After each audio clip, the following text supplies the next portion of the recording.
Gak ada cinta yang lebih besar dari orang yang memberikan harta yang paling berharga yang dia punya. Kalau saya punya anak cuma satu, saya jual dia untuk dapat mobil. Saudara tahu, saya orang gila, jual anak untuk dapat mobil.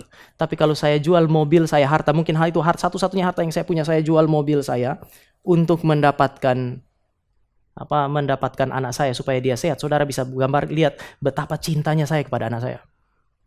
Allah Bapa melakukan pekerjaan seorang papa yang gila. Menyerahkan anaknya mati untuk dapat siapa? Dapat saudara dan saya. Kalau saya lakukan, saya jual anak saya serahkan anak saya kepada seorang yang lain untuk mendapatkan mobil, Bapak Ibu akan bilang gila.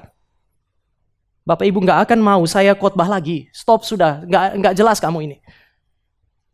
Tetapi Allah melakukan apa yang membuat saudara dan saya enggan untuk menerima seseorang. Menyerahkan anaknya bagi saudara dan saya, seolah-olah kita ini jauh lebih berharga daripada Kristus. Oh, betapa cintanya Allah kepada saudara dan saya. Dia menyerahkan Kristus bagi kita. Maka mau tidak mau, kita mesti meresponi dia juga di dalam cinta.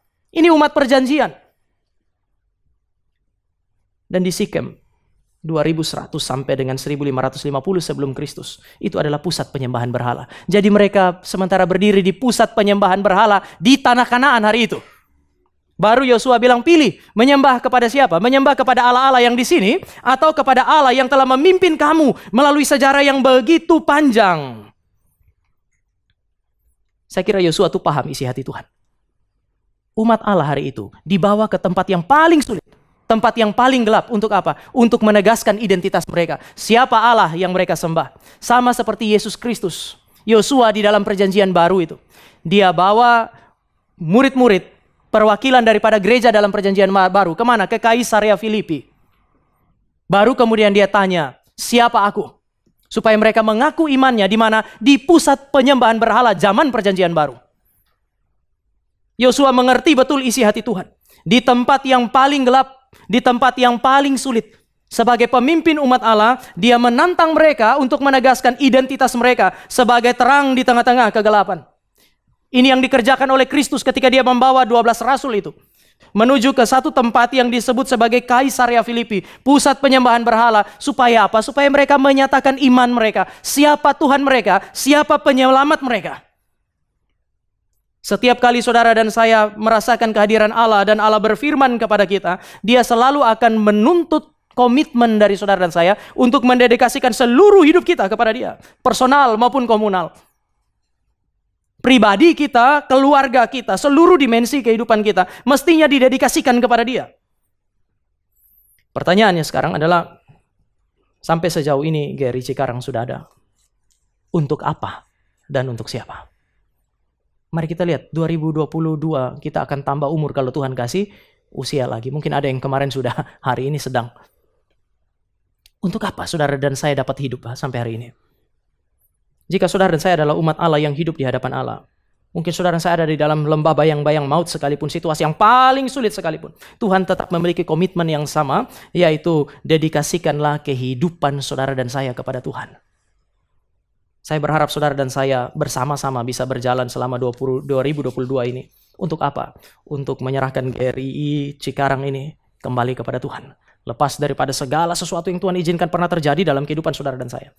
Kiranya selama 2022 dengan cinta kepada Tuhan, saudara dan saya membawa seluruh keluarga kita, meletakkannya di kaki Tuhan supaya Tuhan pakai. Kiranya Tuhan pakai saudara dan saya punya pendidikan, Tuhan pakai saudara dan saya punya kapasitas akal budi, pekerjaan. Untuk apa? Untuk melayani Tuhan. Berdiri di hadapan Tuhan berarti sadar Tuhan hadir. Berdiri di hadapan Tuhan berarti meresponi kehadiran Tuhan. Memangnya kenapa saya harus mendedikasikan hidup saya sebagai respon kepada Tuhan? Ini pertanyaan selanjutnya kan. Kenapa saya mesti mendedikasikan hidup kepada Tuhan? Saya harus mempersembahkan seluruh hidup kepada Tuhan. Saudara, kita harus mendedikasikan hidup kepada Tuhan. Yosua seolah-olah mau bilang, kita harus dedikasikan hidup kita karena seluruh eksistensi kita, personal, komunal, itu ada karena Tuhan, anugerah Tuhan. Eksistensi kamu umat Allah secara personal maupun komunal, secara lahiriah maupun secara spiritual, itu semata-mata karena anugerah Tuhan. Kita mau lihat dari mana? Dari ayat yang ketiga. Di dalam ayat yang ketiga, saudara menemukan bagaimana Yosua berbicara kepada Israel, tetapi aku mengambil Abraham, bapamu itu, dari seberang sungai Efrat. Aku mengambil Abraham, bapamu itu. Tradisi jubile orang Yahudi punya mengatakan bahwa Abraham itu diambil oleh Allah karena Allah lihat Abraham itu hidup di tengah-tengah penyembahan berhala papanya dan leluhurnya dia.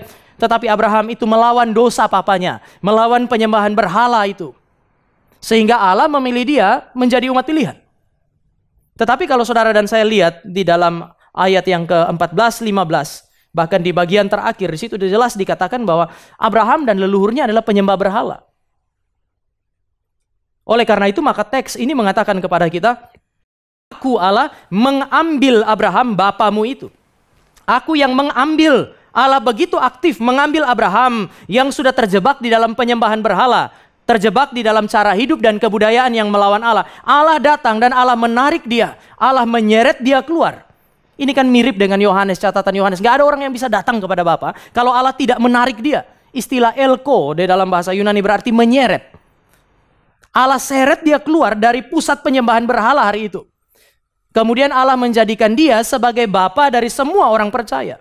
Artinya keberadaan Abraham secara jasmani maupun secara spiritual yang dibanggakan oleh Israel itu adalah anugerah Allah semata-mata. Bukan karena kelayakannya dia. Lalu secara komunal, aku membuat banyak keturunannya. Maksudnya Yosua bilang kita nih keturunan Abraham. Sudah banyak kan? Waktu keluar dari Mesir kira-kira 2 juta orang. Kita banyak. Kenapa? Karena anugerah Allah. Saudara dan saya tahu cerita ini. Abraham dapat janji usia 75 tahun. Gak ada yang anak yang Tuhan janjikan itu belum datang. Gak sabar sampai akhirnya lahirlah Ismail. Tapi Tuhan bilang bukan Ismail. Anak yang dilahirkan oleh Sarai, istrimu yang mandul itu. Dia harus tunggu 25 tahun. Setelah punya 100 tahun, punya 1 anak. Saudara bisa bayangkan seorang kakek 100 tahun punya 1 anak. Lalu mengingat janji Tuhan. Keturunanmu akan seperti pasir di laut dan bintang di langit. Mustahil bukan? 100 tahun dan cuma 1 anak. Sampai Abraham mati, dia cuma lihat 3 keturunannya. Abraham mati usia 175. Kalau saudara dan saya baca Kejadian 25 ayat 26, Ishak memiliki 2 anak pada usia 60. Artinya Abraham usia 160, dia baru lihat Ishak dan 2 anak laki-lakinya. Tidak ada situasi yang menjanjikan. Tampaknya janji Allah sulit sekali untuk digenapi. Lain ceritanya, waktu Allah janji pada usia 75, usia 76, Sarai melahirkan. Dan kembar, 3, 4 kah gitu. 76, Sarai melahirkan lagi, kembar 4. Selama 25 tahun terus melahirkan. Kalau itu yang terjadi, Abraham bisa bilang, ini tanda-tanda jelas. Keturunanku akan seperti bintang di langit dan pasir di laut. Tandanya jelas sekali. Tetapi sampai dengan matinya, tanda-tanda itu nggak kelihatan. Saya kira Abraham juga mungkin sebagai manusia akan bertanya-tanya, di mana penggenapan janji itu? Bagaimana ini bisa terjadi? Sesuatu yang sulit sekali untuk dipahami. Saudara, kalau lihat dari umur Abraham dan Sarai, waktunya mepet sekali kan? Ini waktu mepet sekali. Harusnya Allah kerja sesuai dengan perhitungan yang sedemikian. Setiap tahun ada anak lah.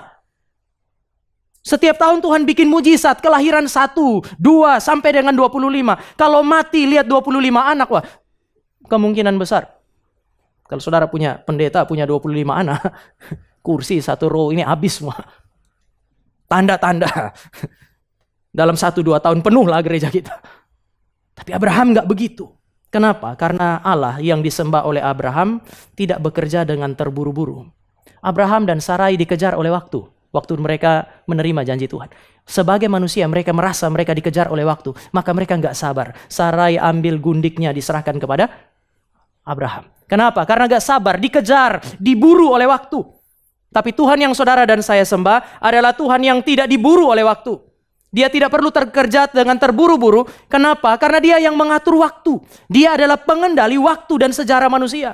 Seluruh proses panjang itu dipakai untuk mempersiapkan Abraham untuk menjadi apa? Menjadi bapa bagi semua orang percaya. Dia mendandani Abraham selama 25 tahun. Abrahamlah yang dipersiapkan oleh Allah.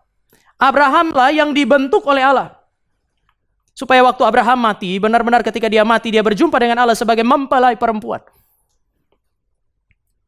Banyak hal di dalam dunia ini kalau kita hitung berdasarkan kalkulasi kita butuh ini dan itu. Kayaknya Tuhan harus segera menjawab kita. Saudara, saya ingatlah bahwa Tuhan kita adalah Tuhan yang tidak terburu-buru oleh waktu. Tuhan kita adalah pengendali waktu. Sejarah manusia berjalan karena Dia mengizinkan ini dan itu terjadi. Hal-hal yang pahit yang pernah singgah dalam kehidupan saudara dan saya 2021. Hal-hal yang manis yang Tuhan berikan dalam kehidupan saudara dan saya, semua itu anugerah Tuhan. Allah menggenapi janji kepada Abraham melalui proses yang tidak mungkin. Sekali lagi, keluar dari Mesir sudah 2 juta orang. Wah, itu sesuatu yang bagi saya luar biasa. Dari 1 jadi 2 juta. Namun butuh waktu ratusan tahun. Tapi Tuhan bilang, aku yang membuat kamu menjadi banyak. Ini bukti bahwa eksistensi Abraham secara personal anugerah Tuhan. Eksistensi Israel secara komunal adalah anugerah Tuhan. Itu nggak bergantung kepada produktivitas daripada Abraham dan orang-orang Israel. Nggak. Memang Tuhan tuh minta Bapak Ibu dan saya kerja keras. Tapi seringkali hasil yang saudara dan saya dapatkan bisa melampaui kerja keras kita. Atau kadang-kadang Tuhan izinkan kok nggak cocok dengan apa yang kita harapkan. Saya pengen dapat 100, dapatnya 70.